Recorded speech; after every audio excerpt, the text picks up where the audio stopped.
I am starting a series about beginner to advanced guide for every new player to reach their topmost potential. If you are a newbie in this game or just started playing a little ago and can't totally understand anything in eFootball, then stick with me. I'll help you to reach that point. I'm making this playlist completely for the beginners so you guys can easily understand how to start and what to learn step by step. So in today's video I'll tell you best settings and play settings for all the new players to start with. First, you need to set up the graphics.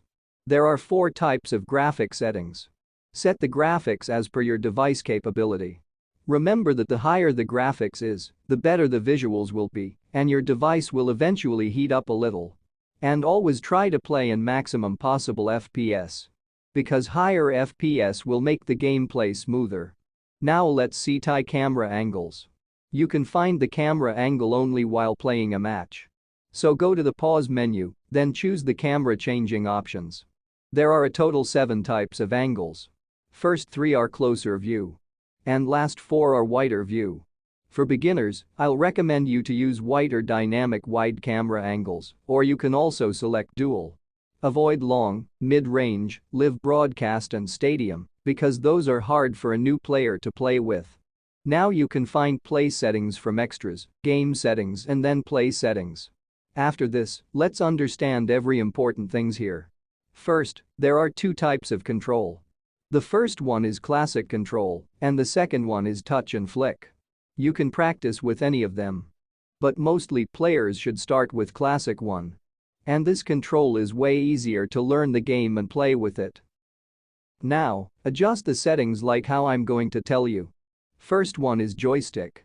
You can fix the joystick to one particular point where your joystick will not move from its place. And you can move it wherever you want in the left side of the screen. Avoid off joystick for now. Select any of the fix or moved, but I'll recommend you to use fixed one. The second is cursor change option. It means the game will help you to change the cursor while playing the game to help you a little. Set it to assisted. And now movement input range. I'll explain you about the joystick later. Because it is a little complicated and I'll make a video for every part of the game.